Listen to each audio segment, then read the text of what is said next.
Hey everyone, welcome back to another video. Today I'm going to be going over the most recent episode of Friday Night Smackdown from last night. So yeah, today's video was supposed to be the, what's it called? It was supposed to be the truck race from Charlotte, but it got postponed until this morning, and that got postponed until 8 p.m. tonight. So yeah, gonna have to rewatch that tomorrow because, what's it called? Yeah, I'm going to be watching Saturday Night's Main Event instead. So yeah, but we're gonna be going over all the matches and segments, and we're gonna rank them and give the full show a rating at the end of it. I am watching it as it's going, so yeah. There's the first segment, which was the women's segment. It just concluded. Rhea Ripley, Charlotte Flair, Alexa Bliss, and Fatal Influence. Had a lot of key moments happen. I have to pause this because there's a backstage segment. I don't want to miss it. So yeah, Rhea Ripley at first, it was just her. She issued an not an open challenge. She issued a challenge for Jade Cargill for Clash from Italy for the championship before she got interrupted by Charlotte Flair. And then with Rhea and Charlotte's back and forth, I like how they're capitalizing on the tension between those two, kind of letting it air out a little bit, which I think was a pretty good touch. But at the same time, it was annoying because it's gonna bring back that stupid narrative. Oh, can they coexist? Which I hated that for a long time. And then Fatal Influence came out. Yeah, I'm liking how they've continued to use Fatal Influence. I'm loving how they're using them consistently. Like, they're not leaving them off TV for 3 weeks and then bringing them back.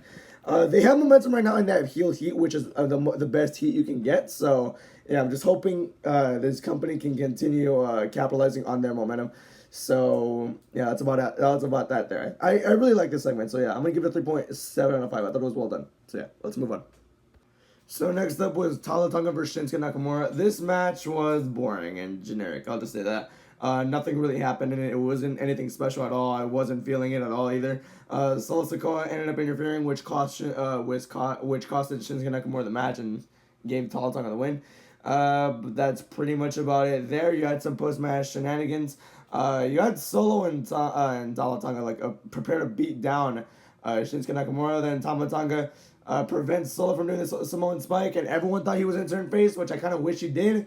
But then it ends up hitting a cutthroat of his own, just killing the crowd as well, because the crowd was hyped up for that.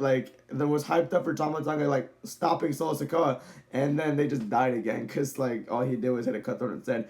I don't know why they continue to drag this out. It's so we're so used to it by now. Every cool thing that's gonna happen is always getting dragged out, which unfortunate formula nowadays, you know what I mean? But yeah, I think a Tama Tonga first turn, I think it's needed at this point because the MFT faction has been stale for a while and it's getting even more boring as the weeks go by.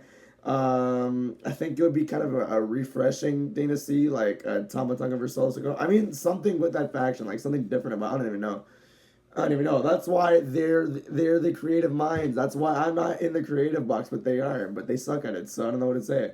Yeah, I don't know. I just feel like Tama Tonga should have turned face here or a long time ago. I don't know. I feel like it really should have happened already. So yeah, Priest came out, made the save for Shinsuke. I said shave, damn it. But yeah, I'm giving the match a 2.3 out of 5. I just wasn't feeling it. It was just kind of a waste of time, low-key. Let's move on. So next up was the Women's United States Championship Open Challenge between Tiffany Stratton and the person who accepted was Lash Legend. Match honestly was decent. It wasn't bad. It just had a little bit of weird moments in it. Had some sloppy moves, but ended up being pretty decent, I guess. Yeah, Nia Jax straight interfering. Tiffany kicked her off, and then Chelsea Green came in because Lash Legend was capitalizing off of Nia's interference. So Chelsea Green was distracting Lash Legend, and that actually helped Tiffany retain, which. Yeah, that's about it. That's about how the match ended. So yeah, I thought that's pretty cool though. I'm hoping to see more of Chelsea and Tiffany as a duo of some sorts. I'm hoping they kind of capitalize on that because that could be pretty cool. That could be pretty entertaining. So yeah, but I'm gonna give the match a 3.1 out of 5. So yeah, that's about it. Let's move on.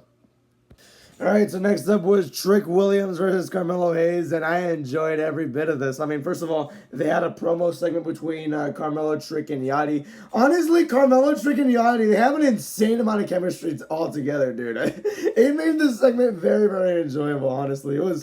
Yeah, Carmelo is so comfortable on the mic. Yachty just has that good chemistry with Carmelo, it seems like. And Trick Williams is Trick Williams. Dude, that segment was very fun to watch. And then the match, they went on for 13 minutes, and it was pretty good. It was pretty good as well. I'm sorry for stuttering a little bit. It was a very fun match. But yeah, that's about it. I do feel like they're holding back a little bit, honestly. I feel like they could have done a lot more. But I feel like, a part of me feels like they're going to save that match for something bigger. Do I know what that is? Absolutely not. But this was a good match, and I feel like they're kind of holding back a little bit. If they're giving 100% to their next match, dude, that's going to be a classic. But I enjoyed this one very much. I'm going to give it a 3.9 out of 5. This is a first thing of the night that I'm going to warrant a rewatch of the promo and the match. I thought it was very, very good. So, yeah. But, yeah, let's move on. So next up was Charlotte Flair and Rhea Ripley versus Fatal Influence. So yeah. By the way, Alexa Bliss got out of the match because she wanted Charlotte and Rhea to get along. That backfired completely. So yeah, this match, honestly, I just had a hard time liking it. Yeah, it was okay. It was decent in some parts, but at the same time, it was one of those tag format matches that I hated a lot. They spent like 70% of this match building towards a Rhea Ripley hot tag, and they spent the other 30%. Focusing on Rhea and Charlotte arguing, and that was about it. Charlotte Flair stole the win from Rhea as well, so that's about that there. But then Jade and her faction attacked everyone. Jade hit Jade on Rhea Ripley and stood tall, so that's that there. I'm gonna give the match a 2.8 out of 5. So yeah, that's about it. So the next up was Damian Priest versus Solo Sikoa. This match, honestly, it was decent. Not the greatest start to it because, yeah. But it ended up being pretty decent. That's pretty much about it. Every member of MFT basically interfered, and it cost Damian Priest the match. And it gave Solo Sikoa kind of a much-needed win, so that's good there. Then MFT attacked him, only for Royce Keys to come out and make the save. But then Priest choked him out, which it was brief, but that was interesting to see there. Wonder if there's gonna be like a little mini feud between Priest and Keys. I have no idea. Maybe a tag match between MFT versus Damian Priest and Royce Keys. I don't know. This is quickly becoming uninspiring as hell. So yeah, that's about it. But the match I thought was pretty decent. So yeah, I'll give it a 3.2 out of 5. So yeah, that's about it. And finally, the main event was Sami Zayn versus Cody Rhodes. And now this is the second match of the night where I'm going to warrant a rewatch. I thought it was pretty fun to watch here. These two are great workers, so there's no surprise that this was a good match. At the end of it, Gunther tried interfering, but Sami, he was going for Cody. Sami knocked him off the apron, and then Cody ended up getting the win because of that distraction right there. And then Gunther attacked Cody again. And then this time, Sami Zayn, all he could do was just look on. He did not try to help Cody. He was just looking on. So, yeah, that makes me think we're going to see Cody versus Sami. Their feud happen after Cody's done with Gunther and Clash Nearly. I think it's going to be Cody versus Sami at Night of Champions. We'll see, though. For the match, I'll give it a 3.8 out of 5. So, yeah. Here are the rankings for the matches. My favorite was Trick versus Carmelo. And, yeah. Really not a bad SmackDown. I'm just going to say it was fine. That's about it. Like, I really have nothing else to say about it. It was just one of your run-of-the-mill episodes. That's about it. I'm going to give it a 3 out of 5. And, yeah, that's really about it. So, yeah, thank you for watching this video. And have a good day. Goodbye.